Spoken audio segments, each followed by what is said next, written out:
कैसे आप सभी लोग, एक बार फिर से स्वागत है आपका हमारे YouTube channel study with Yogesh में। फाउंडेशन क्लास के तहत आज आपकी बहुत लेंदी क्लास नहीं, क्योंकि संडे भी है तो एक दिन बॉडी भी आराम मांगती है। तो कहने का मतलब है स्किप नहीं है क्लास, मतलब 15, 16, 17 मिनट जितनी भी आएगी एक टॉपिक तैयार हो जाएगा और उससे आपका पेपर में क्वेश्चन आता भी है, ठीक ना। आप लोग चेक कर लेना। उत्तराखंड की आदिम जातियाँ, क्या लिखोगे? उत्तराखंड की, टॉपिक का नाम है, ठीक है, आदिम, यानी जो प्रारंभ में यहाँ पर रही हैं उनके बारे में आपका देखते हैं। आदिम जातियाँ, उत्तराखंड की आदिम जातियाँ, ये टॉपिक आपका आज के सिलेबस में देखने को मिलेगा आपको, मतलब आपके जो आज का टॉपिक है आदिम जातियाँ। अब इससे बच्चों क्वेश्चन पेपर में आता है, और क्या आता है क्या नहीं आता है मैं आपको बताता हूँ, ठीक है। सबसे पहले देखना, हमने ये चेक करना है कि आखिर उत्तराखंड में रहने वाले जो आदिम यानी आदिम समाज था, यानी जो आपको बेसिकली आप लोग कहते हैं आदिमानव समाज, यानी बहुत पुराना समाज, जो प्रारंभ की जातियां थी, आखिर कौन से लोग यहाँ पर रहे, ठीक है। वो ऐसा आदिमानव नहीं कह रहा, मैं कह रहा हूँ कि स्टार्टिंग यानी प्रारंभ में इस क्षेत्र में, यानी जो लघु हिमालय या मध्य हिमालयी भाग है, इन भागों में कौन आके रहे थे। क्योंकि पहले जो, अभी तो भौगोलिक सीमा उत्तराखंड की बन चुकी है, पहले ऐसा नहीं था, पहले तो पूरा एक हिमालयी रीजन के रूप में हम लोग इसको देखते थे। तो हमने ये चेक करना है कि आखिर इस भाग में, इस भूभाग में प्रारंभ से कौन लोग आके रह रहे थे, ठीक है। देखिए, एक बहुत बड़े इतिहासकार हैं, उत्तराखंड के इतिहास में उनका महत्वपूर्ण योगदान है जानकारी देने में, उनका नाम है गियरसन। क्या है? गियरसन। इन्होंने ये कहा कि भाई आपके उत्तराखंड की जो प्रारंभिक जाति है, यानी गढ़वाल और कुमाऊं में जो सबसे आदिम लोग हैं वो किरात हैं। ये मैं नहीं कह रहा, ठीक है। और आपको एग्जाम में क्या करना है मैं ये भी बताऊंगा। कहाँ है? कहाँ? गढ़वाल प्लस कुमाऊं में। यानी उन्होंने ये कहा गढ़वाल और कुमाऊं का जो हिमालयी क्षेत्र है वहां पर प्रारंभ रूप में जो बसने वाली जाति थी वो किरात थी। तो ठीक, कभी आपका कोल ऑप्शन में नहीं आता, किरात आता है, तो आप लोग किरात की ओर जाना है, ठीक है। यानी अगर कोल ऑप्शन नहीं होगा, और ये कौन कह रहा है? गियरसन कह रहा है। तो इनसे पूछा गया भाई आपके पास क्या प्रमाण है, आप क्या कहने हैं। तो इस गियरसन ने तो अपने इतिहास में बताया ही बताया, इसके अलावा हमारे पास कई ऐसे साहित्यिक स्रोत हैं जिसमें इस यहाँ पर किरात के होने का प्रमाण मिलता है। जैसे यहाँ पे आप लोग होंगे प्रमाण, ठीक है। प्रमाण क्या है आखिर इसका? देखिए, मैं आपको ये भी बताऊंगा कि क्वेश्चन क्या आ सकता है, ठीक है। यहाँ पर जो गंगा नदी है और जो दुर्गा देवी है, उनके लिए भी किरात शब्द का प्रयोग किया गया है। किरात शब्द का क्या किया गया? प्रयोग किया गया। तो इसका ये तात्पर्य हुआ कि कहीं ना कहीं यहाँ पर किरात लोग यहाँ पे स्टार्टिंग यानी प्रारंभ में क्या करते थे? निवास करते थे। इसके अलावा एक व्यक्ति का नाम सुना होगा आपने, मेगस्थनीज। क्या सुना होगा? मेगस्थनीज। ये कौन थे? एक अपने आप में यूनानी यात्री था जो चंद्रगुप्त के समय में, चंद्रगुप्त द्वितीय के समय में भारत की यात्रा पर आया था। तो ये मेगस्थनीज था, इसने एक पुस्तक लिखी इंडिका। क्या लिखी? इंडिका। और मेगस्थनीज ने अपनी पुस्तक, या मेगस्थनीज ने जब यहाँ पर किसी चीज़ का वर्णन किया उसमें उसने खुद बताया कि यहाँ पर किरात लोग रहते थे। यानी मेगस्थनीज ने भी अपने यहाँ के इतिहास में किरात का वर्णन किया है, ठीक है। किरात का वर्णन किया। अब आपको क्या क्या याद रखना है कि उत्तराखंड की प्रारंभिक जनजाति यानी आदिम जाति जो थी उसमें किरात थी, उसके प्रमाण क्या हैं? गियरसन साहब कह रहे हैं। अब मैं पेपर में कोल आता है आपको, मैं पहले ही बता दे रहा हूँ, अभी कमेंट लिखने से पहले सोचना, एग्जाम में आपका कोल मानता है, ठीक है। कोल को ही सही करना है आपने। मैं सिर्फ ये बता रहा हूँ, कोल नहीं होगा तो क्या करना है। किरात। प्रमाण क्या है? गंगा और दुर्गा को किरात शब्द यहाँ पर दिया गया है। मेगस्थनीज ने यहाँ पर किरात का वर्णन किया है। इसके अलावा जो हमारे कई चीजें हैं, लाइक जैसे महाभारत है, महाभारत, इसमें आपको जो अलग अलग पर्व हैं, चाहे कोई भी वन पर्व हो, कुछ हो, उसमें किरात का वर्णन मिलता है। कालिदास ने एक रघुवंशम लिखी, यानी कि जो अपने आप में लिखी है रघुवंश, उसमें आपका किरात का वर्णन मिलता है। हमारे पुराण में किरात का वर्णन मिलता है, स्पेशली मत्स्य पुराण में किरात का वर्णन मिलता है। साथ ही साथ जो बाणभट्ट की कादंबरी और बारही संहिता है, यानी बाणभट्ट की कादंबरी, ठीक है, इधर लिखा मैंने, कादंबरी किसने लिखी है? बाणभट्ट ने लिखी है, ठीक है। अगर आपसे पूछेगा कि कादंबरी के लेखक कौन है, तो बाणभट्ट है। तो कादंबरी है या बारही, एक मतलब फिजिक्स बारही संहिता है 12 मिहिर की, तो बारही संहिता, बारही संहिता, ये सब के सब ऐसे प्रमाण हैं बच्चों जो ये कहते हैं कि कहीं ना कहीं किरात यहाँ पर बहुत प्राचीन काल से क्या कर रहे थे, निवास कर रहे थे। तो आपको सिर्फ ये याद रखना है कि कौन कौन किरात के पक्षधर हैं जो कि यहाँ मानते हैं कि किरात रहते थे। कौन थे?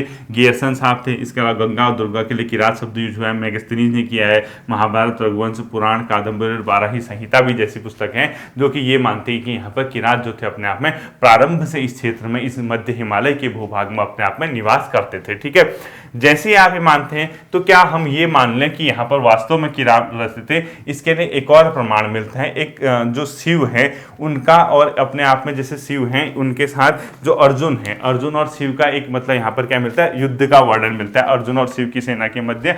तो एक युद्ध का वर्णन मिलता है, उसमें भी क्या कहा गया, किरात के साथ युद्ध हुआ था, ऐसा माना जाता है। तो यहाँ से क्वेश्चन क्या बन सकता है, मैं आपको एक चीज बताता हूँ। ठीक है, ये बहुत इंपॉर्टेंट क्वेश्चन मुझे लगता है कि कभी ना कभी आपका आएगा। यहाँ पर एक युद्ध का वर्णन मिलता है बच्चों, उस युद्ध को या उस संग्राम को बोलते हैं तुमुल संग्राम। क्या बोलते हैं? तुमुल संग्राम।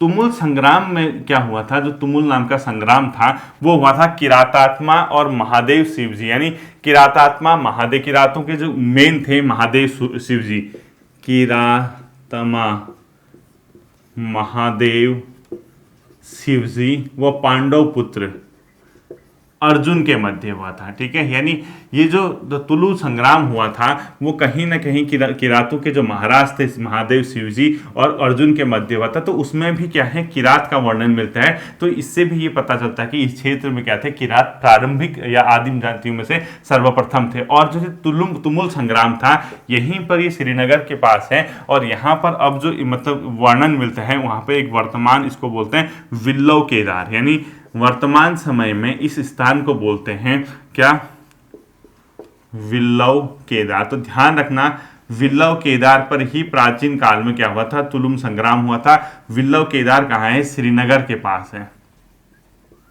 श्रीनगर के पास है। ठीक है, और ये जो विल्लव केदार है इसको शिवप्रयाग के नाम से भी क्या किया जाता है, संबोधित किया जाता है, शिवप्रयाग, यानी शिवप्रयाग के नाम से भी संबोधित किया जाता है। तो देखिए ओवरऑल कहने का क्या मतलब है, कई ऐसे प्रमाण मिलते हैं जो ये कहते हैं कि किरात यहाँ के प्रारंभिक थे। ठीक है, यानी स्टार्टिंग में किरात रहे थे। और ये जो किरात रहे थे उसके प्रमाण क्या क्या हैं, क्या क्या हैं? महाभारत में कहा गया, पुराण में किरात का वर्णन मिलता है, रघुवंश में मिलता है, कादम्बरी में मिलता है, वाराही संहिता में मिलता है।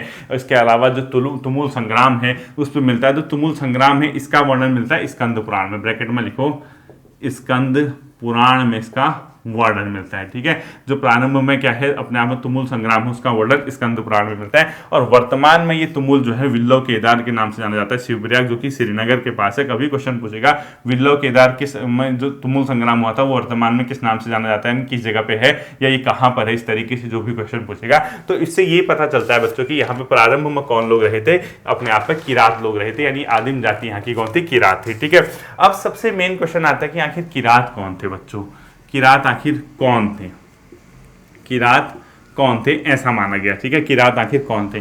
किरात बेसिकली एक आर्य लोग थे। ठीक है, आर्य लोग जो, जैसे क्या हुआ जब मतलब आर्य आए, आर्य मतलब द्विज यानी श्रेष्ठ जिसको बोला गया है वैदिक काल में, वो लोग जब आए, वो लोग जब इस भाग में बसे तो बाद में धीरे धीरे वो क्या करने लगे, पूरे ऑल इंडिया यानी पूरे मतलब महत्वपूर्ण भागों में, तराई के क्षेत्र में बसने लगे। और कई लोग ऐसे थे जो वहीं पहाड़ी इलाकों में रह गए, तो उनको क्या बोला गया, किरात बोला गया। ठीक है, यानी किरात ऐसे लोग थे जो आर्य जो अपनी जन्मभूमि में ही रुक गए, यानी ऐसे आर्य जो अपनी जन्मभूमि में ही रुक गए, आर्य जो अपनी जन्मभूमि यानी यहाँ पर आए आर्य लोग वहीं बस गए, जो भूमि में बस गए। और कई लोग क्या किए थे, मैं बस गई, ये कई लोग क्या करते थे, पलायन कर गए थे इधर उधर, ऑल इंडिया लेवल में अलग अलग जगह बसने लग गए थे, लेकिन जो वहीं आए, जो रह गए यहाँ पर, उसको किरात बोला गया। ठीक है, बाद में क्या हुआ, कई ऐसे घटनाक्रम हुए जिसके कारण लोग जो बाहर बसे थे वापस वो क्या करने लगे, अपनी जगह पे आने लगे, यानी अपनी जन्मभूमि में, और इन लोगों को उन्होंने क्या कर दिया, रिप्लेस कर दिया और अपने वो क्या बन गए, श्रेष्ठ बन गए। ठीक है, तो वो तो खैर बात की बात है, इससे क्या करना है हमें इतना जान के कोई फायदा भी नहीं है। कालांतर में यही जो किरात हैं बच्चों, इस जो यहाँ बस गए थे, इन्हीं को शूद्र या अर्धशूद्र के नाम से जाना गया। ठीक है, वो इतना आपको जानने की जरूरत नहीं है, कोई फायदा भी नहीं है।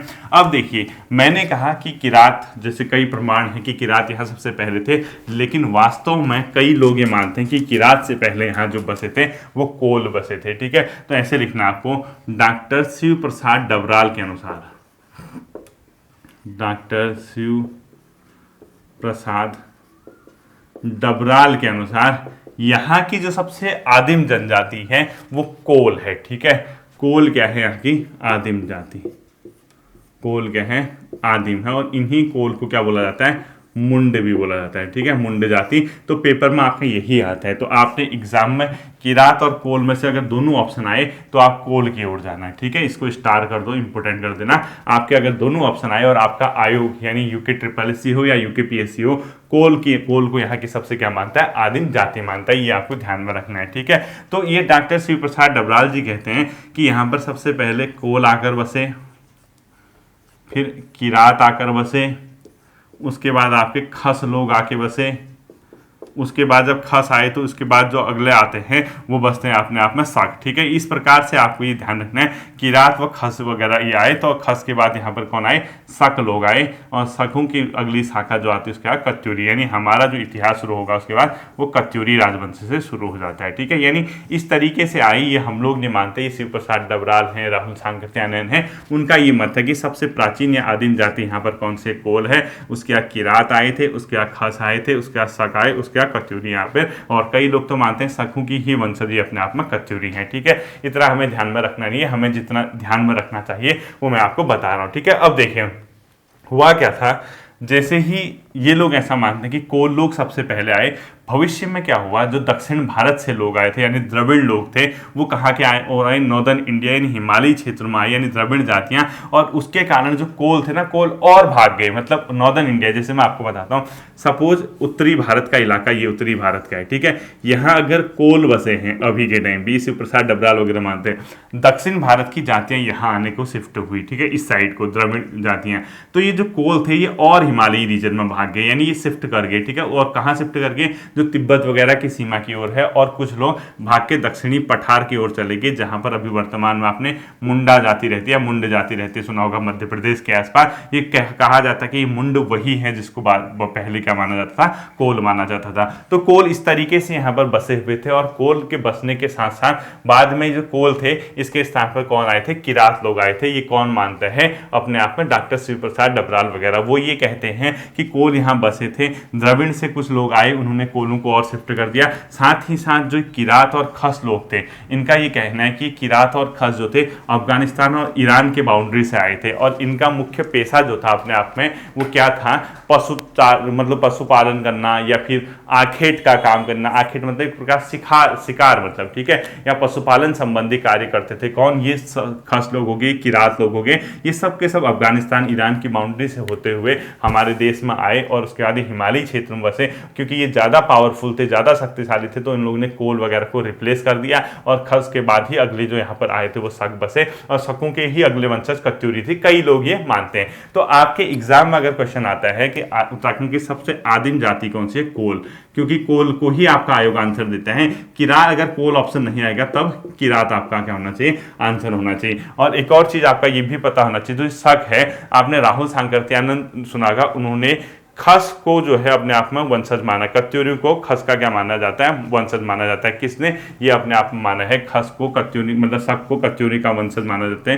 यानी शक, जो शकों के बाद ही कत्यूरी आए थे, वो राहुल सांकृत्यायन जी मानते हैं। ठीक है, इतना ही आपको ध्यान रखना और कुछ भी ध्यान नहीं रखना। ये उत्तराखंड की आदिम जातियों के बारे में था। छोटी सी वीडियो, ज़्यादा लंबी वीडियो नहीं है आज। थोड़ा पता ही आपको, थोड़ा बॉडी रेस्ट मांगती है, वीकेंड है, मतलब एक दिन तो मांगता ही है। ठीक है, इसके बाद हम जब नेक्स्ट टाइम मिलेंगे इसमें फाउंडेशन क्लास में, हम लोग देखेंगे सैटरडे संडे से हम कत्यूरी शुरू नहीं करेंगे। कत्यूरी शुरू करने से पहले जो पूरा का पूरा इतिहास है, एक चीज़ समझना, मैं आपको कहाँ पर पहुँचाने वाला हूँ इसके बाद। ठीक है, मतलब जो नेक्स्ट सैटरडे हम लोगों ने ये देखना है बच्चों, प्राचीन काल में यानी उत्तराखंड में जब महाभारत काल था या आपके उसके आगे का टाइम पीरियड था, तो यहाँ पर बहुत फेमस जो जगहें हैं, जैसे गोबिशाण है, बाड़ाहाट, ये जो प्राचीन नाम आते हैं, यानी लाखा मंडल का है, ये जो पूरा का पूरा इलाका है, हमने ये देखना है। जो अगला टॉपिक होगा कत्यूरी वंश से पूर्व, कत्यूरी वंश से पूर्व का उत्तराखंड, पूर्व का उत्तराखंड। ठीक है, मैं कोशिश करूंगा कि हम कत्यूरी शुरू करने से पहले ये कत्यूरी वंश से पूर्व का जो उत्तराखंड था उसके बारे में एक नॉलेज दे दे, जिसमें आपको यहाँ के ऐतिहासिक चीज़ों के बारे में पता चल जाए। यहाँ जो ऐतिहासिक स्थल थे, ऐतिहासिक जगह हैं जिससे क्वेश्चन आपके उठते हैं, और ये चीज़ आपको बहुत कम लोग पढ़ाएंगे। ये मतलब मुझे लगता है नहीं कि ज़्यादा लोग आपको पढ़ाएंगे, क्योंकि आदमी यहाँ से सीधे कत्यूरी वगैरह चंद वगैरह पढ़ाना शुरू कर देता है। लेकिन आपका एक आध क्वेश्चन इस पोर्शन से बनता है, जैसे आपने सुना होगा राजकुमारी ईश्वरा का लाखा मंडल, मतलब ये वो इस टाइप की चीज़ें, गोविसाण, बाड़ाहाट या अलग अलग शत्रुघ्न राज्य, सब के सब जो नाम आते हैं वो इसी हम दौर में देखेंगे। यानी हम देखेंगे कत्यूरी वंश से पूर्व का जो उत्तराखंड था उसमें क्या क्या महत्वपूर्ण घटनाएं आपके मतलब हुई थी और आपके एग्जाम की दृष्टि से इंपॉर्टेंट है। ठीक है, होपफुली ये चीजें आपके समझ आ गई होंगी। इसको आप लोग एक बार तैयार कर लेना, 2 दिन आप इसको रिवाइज करना। कल से हम लोग क्रैश कोर्स की क्लास देखेंगे और क्रैश कोर्स का आपका 5 दिन रेगुलर क्लास आएगी। ठीक है, फिर लास्ट के 2 दिन आपका जो आएगा वो ये वाला पोर्शन आएगा। फिर मिलते हैं अगले सेशन पर, अपना ध्यान रखिए। Thank you.